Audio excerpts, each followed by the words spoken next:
안녕하세요. 오늘 35번째 골로새서를 함께 공부해 보도록 하겠습니다.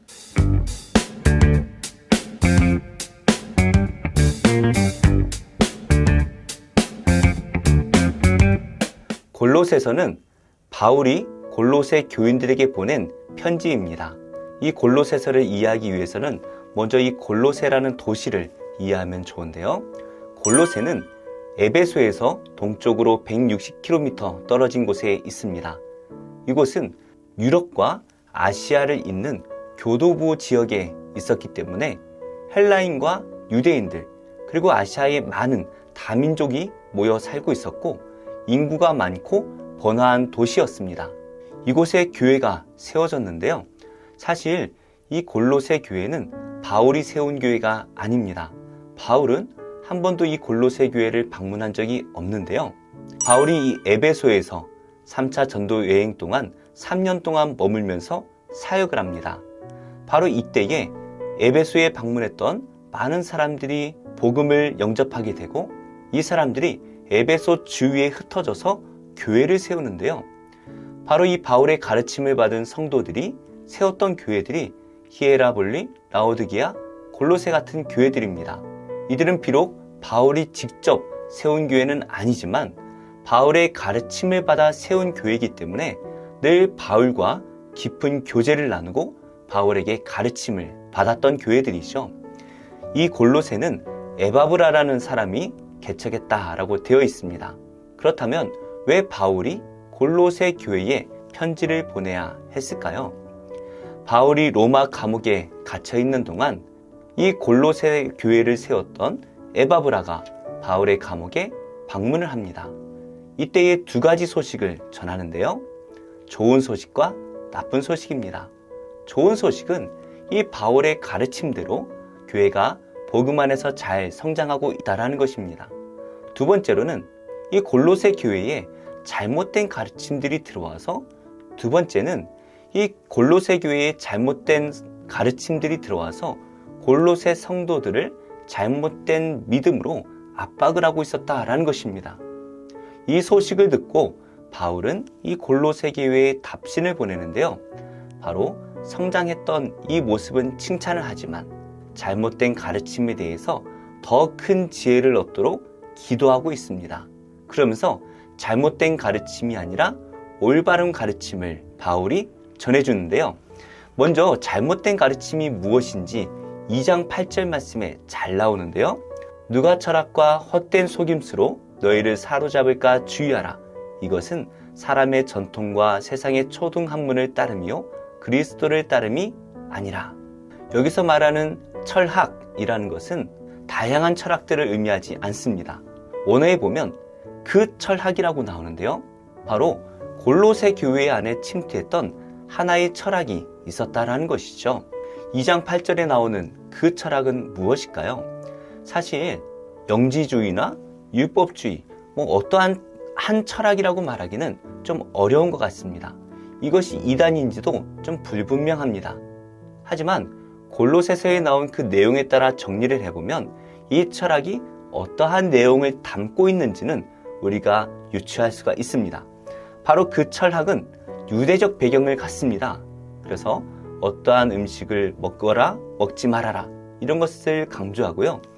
또 유대인들이 섬겼던 그 절기들을 지킬 것을 요구했던 것이죠. 두 번째 특징은 신비주의적 금욕주의입니다. 예수님을 더 잘 믿기 위해서는 금욕을 통하여서 신비적인 환상을 체험해야 된다라고 말하고 자신들이 체험했던 그 체험들을 자랑하는 것으로 신앙을 자랑하고 있는 것이죠. 다른 말로 말하면 복음 외에 율법이나 금욕을 통한 신비 체험이 더 필요하다라는 것을 강요하고 있다라는 것입니다. 바울은 여러 서신서들을 통하여서 오직 복음만 우리에게 필요하다라는 것을 강조했습니다. 그러한 바울에게 유대적인 어떠한 율법을 지켜야 한다든지 신비주의적인 금욕주의가 필요하다든지 이러한 가르침은 도무지 받아들일 수가 없는 내용이었죠. 그래서 바울은 오직 복음만으로도 충분하다라는 것을 강조합니다. 먼저 바울은 1장 6절에서 이 골로새 교인들이 처음부터 에바브라에게 복음의 내용을 잘 배웠다라고 말하고요. 23절에서 그 복음의 내용에 굳게 서고 흔들리지 아니할 것을 요구합니다. 다른 말로 복음 외에 다른 것이 더 필요하지 않다라는 것이죠. 그렇다면 복음이 무엇인지 바울이 그 복음에 대해서 설명을 하는데요.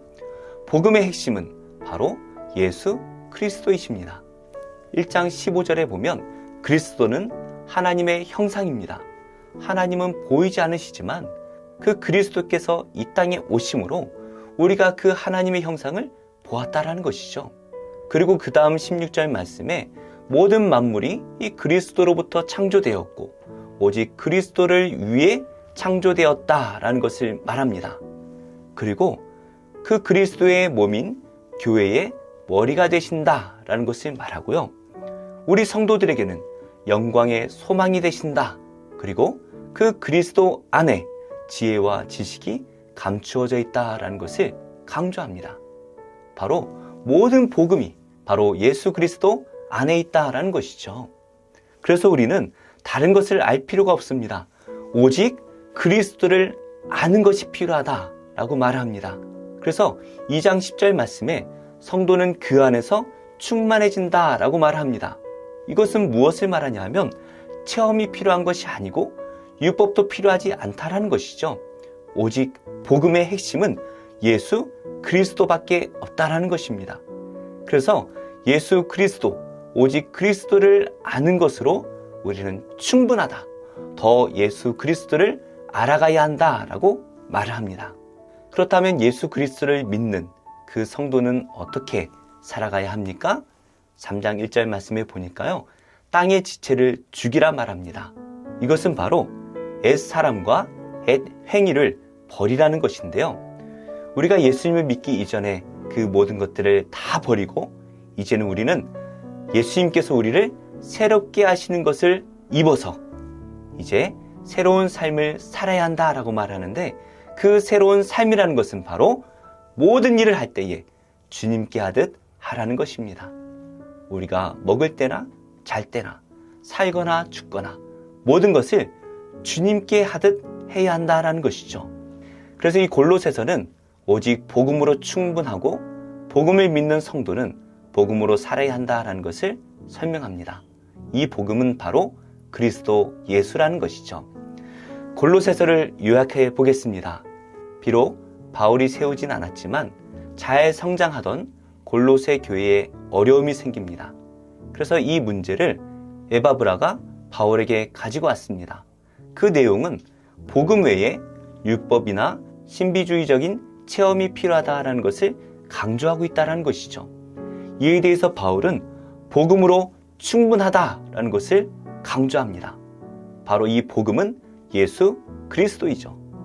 예수님을 믿는 성도들은 옛사람을 버리고 새롭게 하심을 입어야 한다라고 말한 후에 거듭난 자가 어떻게 살아야 되는가? 바로 모든 일에 있어서 주님께 하듯 해야 한다라는 것을 권면하고 있습니다. 바로 이 골로새서는 지금 우리가 살고 있는 이 시대, 이 교회에도 적용이 될 것 같습니다.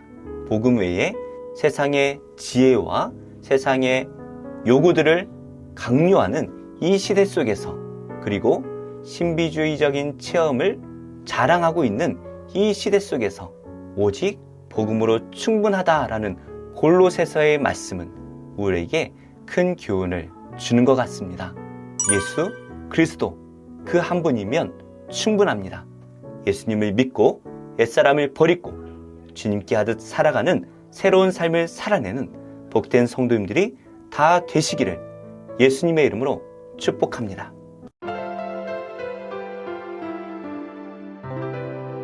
좋은 교회, 좋은 TV